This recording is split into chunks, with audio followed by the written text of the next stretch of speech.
High, কেমন আছো? আশা করি সবাই খুব ভালো আছো। আমরা খুব ভালো আছি। নতুন একটা দিন, নতুন একটা ভিডিও নিয়ে আবার তোমাদের সঙ্গে হাজির হয়ে গেছি। চলো আজকে একটা ঘুরতে যাব। জায়গাটা যাওয়ার আগে আগে রাস্তাটা দেখো, একদম সোজা রাস্তা। নিশ্চয়ই বুঝতে পারছো, রাস্তা একদম সোজা দেখা যাচ্ছে, একদম সোজা। তো কানাডায় এসে আজ এরকম একটা রাস্তা আমি প্রথম দেখলাম। মানে মোটামুটি যেদিকে দেখাচ্ছি, ডান দিক হোক বাঁ দিক হোক, একদম সোজা রাস্তা, নো একটু আঁকা বাঁকা কিচ্ছু না।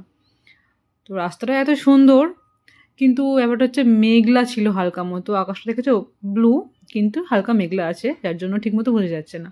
তো টেনশানে আছি যে যেখানে যাব সেখানে মেঘলা থাকলে ভিউটা ঠিকমতো এনজয় করা যাবে না। তো ওয়েদারে দেখলাম যে একটু বৃষ্টি আছে, তারপর 12টার পর থেকে মোটামুটি রোদ্দুর। তো আমরা বেরিয়েছিলাম ভোর 5:30 ঘুম থেকে উঠেছিলাম, একটু 7টায় বেরিয়েছি ওখান থেকে। তো যেতে যেতে মোটামুটি 3-3.5 ঘন্টা লাগে। তো আশা করা যায় পৌঁছতে পৌঁছতে আমরা রোদ উঠে যাবে, দেখা যাক কী হয়।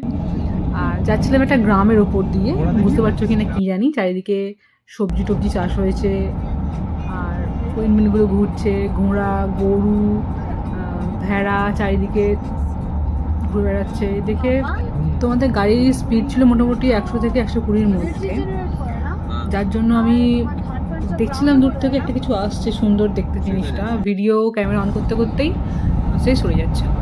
আর এই যে মাঠের মধ্যে দেখতে পাচ্ছ এই রোলগুলো, বুঝতে পারছিলাম এগুলো কী, মনে হয় গমের বোঝা বা কী, আমি যখন ধানের বোঝা করে রাখা হয় সেরকম, ঠিক বোঝা যাচ্ছিলো না, কিন্তু অদ্ভুত টাইপের দেখতে লাগছিলো। এ দেখো কীরকম আকাশটা মেঘলা হয়ে রয়েছে। তো চলো যেতে যেতে সূর্য উঠে যায়, খুব ভালো হবে, দেখা যাক কী হয়। আমি তো যাচ্ছি, তোমরাও চলো। আর একটা সুন্দর একটা দিন আজকে সারাদিন কাটাবো। আচ্ছা, আমরা যাচ্ছি আর সঙ্গে আর একটা ফ্যামিলি যাচ্ছে, মানে আমার হাজব্যান্ডের অফিস কলিগ পায়েল, সৌম্যদা, তাদের ছেলে ওম। ওমের গল্পটা শোনো।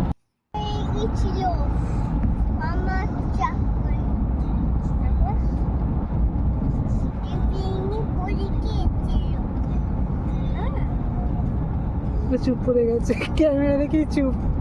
আচ্ছা বাবা, হনুমানের গল্পটা বুঝলে বলো না? তোমার চ্যানেল ফ্লপ হয়ে গেছে। আচ্ছা বাবা, না টুপিটা ছিল বলে লাগে না সেরকম। কালকে আমাদের সাথে ভালো ভালো দিদিটা যাবে তো, হ্যাঁ ওকে নিয়ে চলে যাবে। বাকি ওর তিন্নি দিদি, ঘেয়া দিদি, ওদের সাথে ভালো ইয়ে আছে, কিন্তু ওরা চাকরি করে তো। আর এ খুব ভালো ডাউনলোড যাচ্ছে রাস্তায়, ব্রেক কষে কষে যাচ্ছে, ব্রেক দিতে। তো এতক্ষণ ভিডিওগুলো হচ্ছিল আমার ক্যামেরাতে, মানে আমার ফোনের ক্যামেরাতে, যেটা খুব একটা ভালো আসছিল না। তো হাজব্যান্ডকে বললাম ফোনটা দাও, আর তারপরে এই যে দেখো ভিউ একদম চেঞ্জ হয়ে গেল, কারণ আমার ফোনের ক্যামেরাটা খুব একটা ভালো না, যার জন্য ঠিকমতো যেটা চোখের সামনে দেখছি সেটা আসছে না। তো মোটামুটি এখন একটু ম্যানেজেবল ভিডিওটা। তো এটা হচ্ছে আমি ড্রোন নিয়ে গেছিলাম, ড্রোনের কিছু শর্টস নিয়েছি এখানে, যেটা দারুণ লাগছিল দেখতে। আর ড্রোনটা যেহেতু আমার ফোনের সঙ্গে সেট আপ করা আছে, ওখানে গিয়ে চেঞ্জ করা যাচ্ছিল না, তাও একটু ঠিকঠাক ভিডিও এসছে মনে হয় আমার, জানি না, দেখো বাকিটা তোমরা।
ওখানটা একটা ফটো তুলবো মা। না ওইদিকে লোক দেখতে পাবে, কেউ দেখতে পাবে। তারপর আমরা নিচ্ছি। তোমার গরম হচ্ছে না গো? না দেবো দেবো শিওর। আরেকটা আরেকটা মাথা কোথায় গেল? আর এনেছো? দুটো আছে দুটো আছে। বেশিও আছে ওর এখানে। আগে চিকেন লেগ পিস না ভালো লাগে না। আচ্ছা রাইসটাকে নিয়ে আমার চিন্তা, চিকেনকে নিয়ে চিন্তা নেই। রাইসটা আমাকে আর দেবে না। রাইস ঠিক আছে ঠান্ডা ছিল না? না না ঠান্ডায় ছিল, ফ্রিজে ছিল। হ্যাঁ এটা একটা ও তোমার ফ্রিজের থেকে ভরে দিয়েছো ওটা? হ্যাঁ ও বলেছিল গরম করবে, আমি বললাম না গরম করতে হবে না। যদি চলো চলো চলো। চলো চলো চলো চলো চলো তুমি আগে চলো। ওটা হয়ে গেছে এই রাস্তা আছে তো, শিওর তো? আর ঢুকে যাবে। এদিক দিয়ে গেছে হ্যাঁ দেখে তো ছিলাম, এবার জানি না।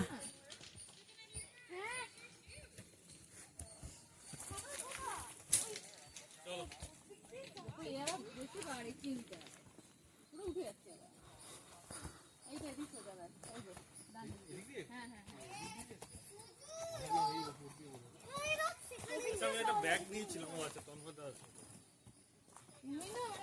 মনে হচ্ছে নেই এই দেশে। এই তোমার নয় ব্যাকের চেনটা খোল। ফার্স্ট ভিউ পয়েন্ট থেকে এখন আমরা এসেছি সেকেন্ড ভিউ পয়েন্টে যাওয়ার জন্য। ওখানে খাওয়া দাওয়া করলাম। আমরা বাড়ি থেকে খাবার নিয়ে এসেছিলাম, যেরকম ব্রেকফাস্টে পায়েল নিয়ে এসেছিলো ডিম সেদ্ধ, কলা, চিপস এসব নিয়ে এসেছিলো, ফ্রুটস। আর আমি নিয়ে এসেছিলাম লাঞ্চের জন্য পোলাও আর চিকেন, যেটা একদম ফ্রিজ থেকে বার করে নিয়ে চলে এসেছিলাম। গরম করা হয়নি, একটু ভাবছিলাম প্রবলেম হবে, কিন্তু হয়নি, যেহেতু 4 ঘন্টার রাস্তা ছিল। ওটা মোটামুটি একটু টেম্পারেচারের মধ্যে চলে এসেছিলো। তো খাওয়া দাওয়া করে এখন আমরা যাচ্ছি ক্রুজে করে ফ্লাওয়ার আইল্যান্ড। তো ওখানে ভিউটা দেখো, দেখে বুঝতে পারবে এতটা সুন্দর। আর এইখানে যাওয়ার রাস্তায় মানে আমরা এখন তো ক্রুজে আছি, তো এখানকার জলটা এতটা ক্লিয়ার, সেটা বোঝানোর জন্য না, এখানে কোনো সময় একটা কোনো বোট কিংবা শিপ ডুবে গিয়েছিল, তো সেটা ওরা তোলেনি, ওটা ওখানেই ফেলে রেখেছে। তো ওটা যাতে মানুষ বুঝতে পারে যে এখানে জলটা এতটা ক্লিয়ার, তো তার জন্য প্রত্যেকটা ক্রুজ ওখানে গিয়ে দাঁড়িয়ে ওখানে তোমার দেখায় যে দেখো জলের তলায় এটা এখনো ডুবে রয়েছে, কবে ডুবেছিল না ডুবেছিল গল্প বলে। তো এখন মোটামুটি ক্রুজটা একটু আসতেই যাচ্ছে, একটু পর স্পিড নেবে, যেহেতু ওই জায়গাটা দেখাতে হবে, যার জন্য ক্রুজটা আসতে যাচ্ছে। এই যে বলতে বলতে এসেও গেছি। তো এটা হচ্ছে বোটের মাঝখানটাতে একটা কাঁচের একটা রকম জানালার মতো করা আছে। আমি দেখতে পাচ্ছ নিচে কি, বুঝতে পারছি না দেখতে পাচ্ছ কি না, তো সেইটা। তো তারপর আমি নিচে এসেছিলাম এটা দেখার জন্য, আমি যেহেতু ওপরে ছিলাম। তো উপর থেকে হাসবেন্ড ফোন করলো যে ওপরে আসো, উপর থেকে আরও বেশি বোঝা যাচ্ছে। তো আমি দৌড়ে উপরে গেলাম, আর এই যে এটা হচ্ছে ভিউ। এই যে দেখো নিচে বোটটা ডুবে রয়েছে একদম এদিক থেকে ওদিক। বোটটা ঘুরে ঘুরে আমাদের দেখাচ্ছে, এটা মানে এদিকে আবার ঘুরছে ওদিকে ঘুরছে, একবার দেখাচ্ছে যাতে ঠিক মতো বোঝা যায়। জানি না বুঝতে পারছো কি না কতটা, তো দেখো বুঝে যাবে। তো পুরো ব্যাপারটা বোঝার পর আমি যেটা বুঝলাম, জলটা এখানে খুব একটা গভীর না, ঠিক আছে। এরা চাইলেই বোটটা তুলতে পারে, কিন্তু তুলছে না, ঢং করে রেখে দিয়েছে জলটা ক্লিয়ার বোঝানোর জন্য। কারণ খুব একটা গভীর না এখানে জলটা, জল তো ক্লিয়ার বোঝা যাচ্ছে, কিন্তু চাইলে তোলা যেতে পারে জিনিসটা।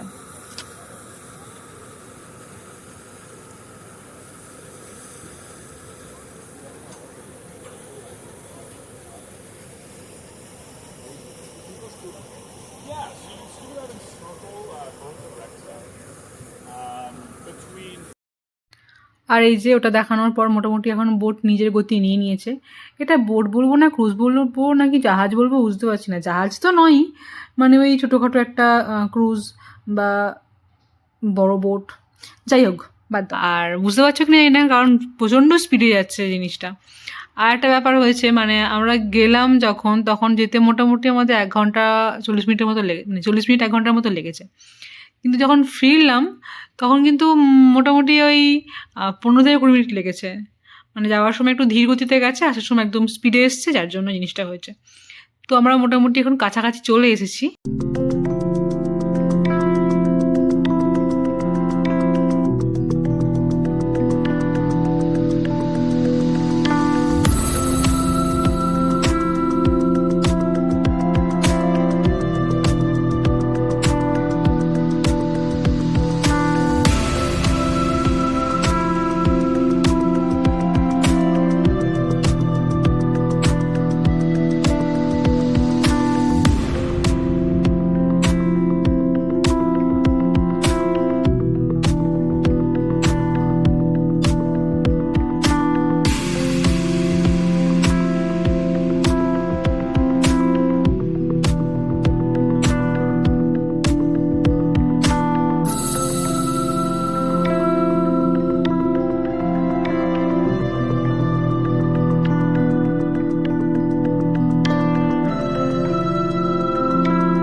তো আমরা আমাদের গন্তব্যে চলে এসেছি। এখানে দুটো স্পট না, তিনটে স্পট আছে। একটা হচ্ছে তোমার বিগ ফ্লাওয়ার পট, আর একটা হচ্ছে তোমার স্মল ফ্লাওয়ার পট, আর একটা তোমার কেভ।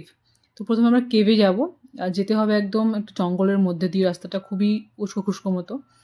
তো সঙ্গে দুটো বাচ্চা ছিল, আর এই যে অনেকক্ষণ পর আমি, একটু মুখ না দেখালে হয় না।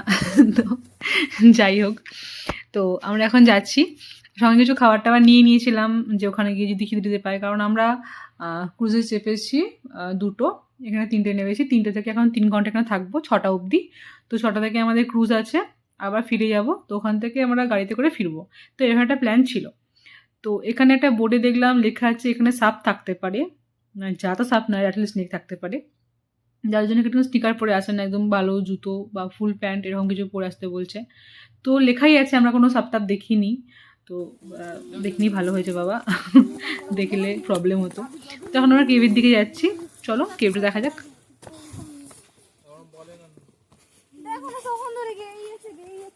ঠিক আছে, গাইতে দাও। রিদ্ধি আস্তে আস্তে, ঠিক আছে, আমি পাগলে যায়নি। সাবধানে।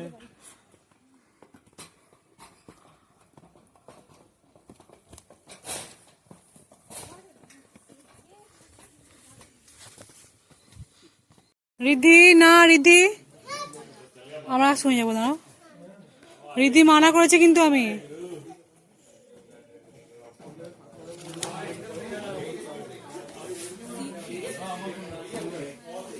কোন দিক দিয়ে গেল? তুমি কোন দিক দিয়ে গেলে? বাবা ট্যালেন্টেড। সেটা পুরোটা পেছন না, ড্রাই থাকলে বা কিসের পেছন, তাই না? যাচ্ছে কোথায়? ওইখান থেকে পুরোটা নেবে বোধহয়। সাপটা তবে এখানে গেছে, বালিশ বালিশ বলো। খালি প্যান্ট পরে যাচ্ছে। এই আমাদের জল পড়লো। দাদা বেশি যে যেও না, পালিয়ে এসো। ফুল প্যান্ট আমি বলছি, তুমি আসো না।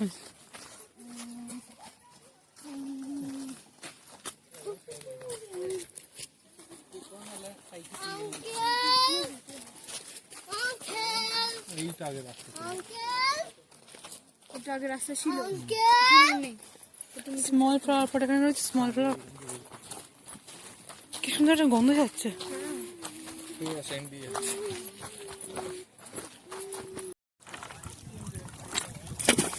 রিদ্ধি ওটা ফেলবে না, না বলেছি আমি।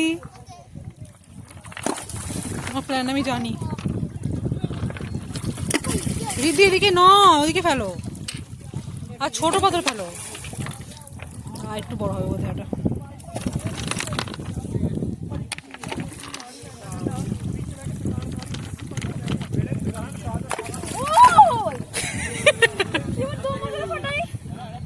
রিদ্ধি মানা করলাম তো। তোমাদের প্ল্যান ছিল এখানে স্নান টান এসে করবো, কিন্তু তারপর একটু সার্চ টাচ করে দেখলাম জলটা খুব ঠান্ডা, যার জন্য আমরা কিছু নিয়ে আসিনি। কিন্তু এখন এসে একটু আফসোস হচ্ছে।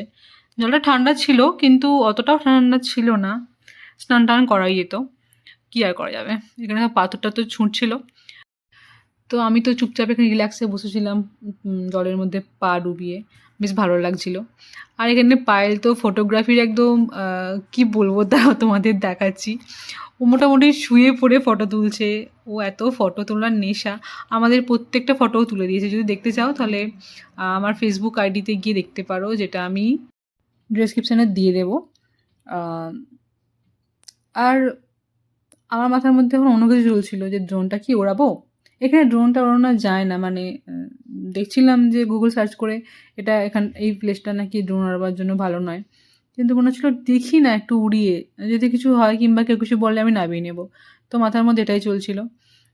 তো 7-5 ভেবে বললাম ঠিক আছে দেখা যাক। আর আমি সেরকম এখনও প্রো ম্যাক্স হতে পারিনি ড্রোনে, আমার ভয় লাগে রীতিমতো। চলো ড্রোন শটটা তোমরা দেখতে থাকো।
তো চলো, সময় হয়ে গেছে এখন মোটামুটি ওই 6টা বাজতে 10 মিনিটের মতো হয়ে গেছে। তো আমাদের ক্রুজটা এক্ষুনি চলে আসবে, তার জন্য আমরা চলে যাচ্ছিলাম ক্রুজের কাছে। আর ওই যে বললাম যে যেতে বেশিক্ষণ সময় লাগেনি, মোটামুটি 15-20 মিনিটের মধ্যে আমরা পৌঁছে গিয়েছিলাম। তারপর ওখান থেকে গাড়িতে করে বাড়ি 3.5 ঘন্টার এখন জার্নি আছে। আর অবশ্যই যাওয়ার আগে একটা ফ্রিজ ম্যাগনেট নিতেই হবে, যার জন্য ভেবেছি যে ওখানে হারবার ফ্রন্টে নেবে একটা ম্যাগনেট কিংবা কিছু একটা নিতে হবে, এখানকার একটা স্মৃতি হিসেবে নিতে হবে। আমার মেয়ে তো বলেছে গিয়ে কয়েকটা ফটো আমাকে পোস্ট কার্ড বানিয়ে দেবে। আমি কয়েকটা দেখেছিলাম পোস্ট কার্ড, যেগুলো ভাবছিলাম কিনবো। ও বললো মা এসব ছবি কিনতে হবে না, আমি এক্ষুনি এঁকে দেবো তোমাকে। দেখা যাক কবে এঁকে দেয়, তোমাদের সঙ্গেও শেয়ার করবো যদি আঁকতে পারেও। তো এরপর আমাদের একটু কফি করছিল, ইচ্ছে করছিল খেতে। আর এখানকার সেরকম দোকান পাচ্ছিলাম না যে ভালো কফি পাওয়া যাবে। তো গাড়িতে করে যাওয়ার সময় একটা কফি খেয়েছিলাম। আর পায়েল নিয়ে এসেছিলো ওই কি বলে ওটাকে, চিকেন নাগেটস নিয়ে এসেছিলো। আর একটা কফি নিলাম রাস্তাতে আমরা। আরও রাতের জন্য ডিনারও নিয়ে এসেছিলো, পনির পরোটা নিয়ে এসেছিলো। কিন্তু ওই কফি আর নাগেটস খেয়ে আমাদের এতটা পেট ভরে গিয়েছিলো, আমরা রাত্রে খাবার খেতে পারিনি। তো আমরা যখন বাড়িতে নামলাম তখন মোটামুটি ওই 11টার মতো বেজে গেছে। তো বললো বাড়িতে গিয়ে কী রান্না করবে, দিদি মিনিটের কাজ করো, কিছু পরোটা নিয়ে চলে যাও, বাড়িতে গিয়ে খেয়ে নেবে। তো সস দিয়ে ভেবেছিলাম খেয়ে নেবো। ও বললো দই নিয়ে যাও, আমি দই আর নিয়ে আসিনি। কিছু চিকেন ছিল এক্সট্রা, তো ওটা দিয়ে খেয়ে নেবো আমরা। তো এই যে চিকেন নাগেটস, আর এই যে যেতে যেতে সন্ধে হয়ে গেছিলো। আর দেখলাম পুরো একদম কুয়াশায় ঢেকে গেছে পুরো মাঠটা। চলো, একটা দিন শেষ হলো এইভাবেই, খুব সুন্দর একটা দিন কাটলো। তোমরাও জানিও তোমাদের ভিডিওটা কেমন লাগলো। ভালো লাগলে একটা লাইক করে দিও না, একটা কমেন্ট করে দিও না। আর তো বেশি কিছু চাই না, তাই না? কবিতা হয়ে গেল। তো যাই হোক, দেখা হচ্ছে পরে একটা ভিডিওতে। ততক্ষণের জন্য টাটা। আর দাঁড়াও, যে ম্যাগনেটটা কিনেছি ফ্রিজে আটকাবার জন্য, সেটাতে দেখতে হবে নাকি, চলো সেটাও দেখো। এই যে নতুন আমার একটা ম্যাগনেট, আজকাল ম্যাগনেটের শখ হয়েছে। তো যাই হোক, সবাই খুব ভালো থেকো, ততক্ষণের জন্য টাটা।